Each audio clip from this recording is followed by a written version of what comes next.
Pacific American Fish Company in Los Angeles imports tons of seafood from China every month.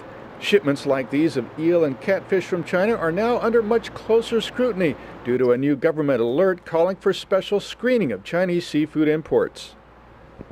They will not allow you to sell it until an FDA inspector come into your facility, take sample, run it through their lab, make sure it's absolutely consumer safe. Once that's done, then they send us the release, and from that point on, we sell.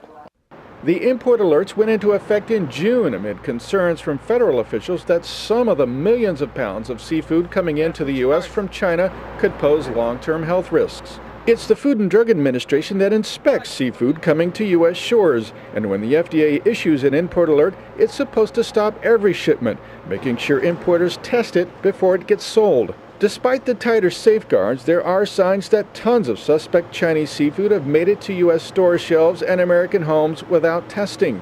They slipped through under the same system the FDA now relies on to screen millions of tons more of Chinese seafood. All of Pacific American's China seafood shipments have been tested under the import alerts, but a spot check by the Associated Press of Chinese seafood shipments to some other importers arriving last fall and spring under a prior import alert showed the FDA safety net has holes. 1 in 4 shipments reviewed by AP were not stopped, which means a mountain of seafood went untested.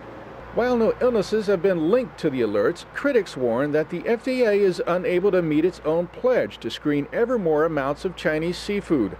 Even though some shipments slip through, FDA officials say overall their import alerts work. Officials here at Pacific American say they're doing everything they can to comply with the seafood alerts, but they also say they're feeling the effects of more inspections. The FDA alert means Pacific American must hold more shipments for lab tests that they must pay for. FDA is looking to protect the consumer. We conform to every demand that they request. We don't have a choice, but also we are more than willing to comply because it is safety, food safety for everybody. They expect more testing and more shipments on hold as the FDA plans to ramp up the number of tests of Chinese seafood. Steve Flutie, The Associated Press, Los Angeles.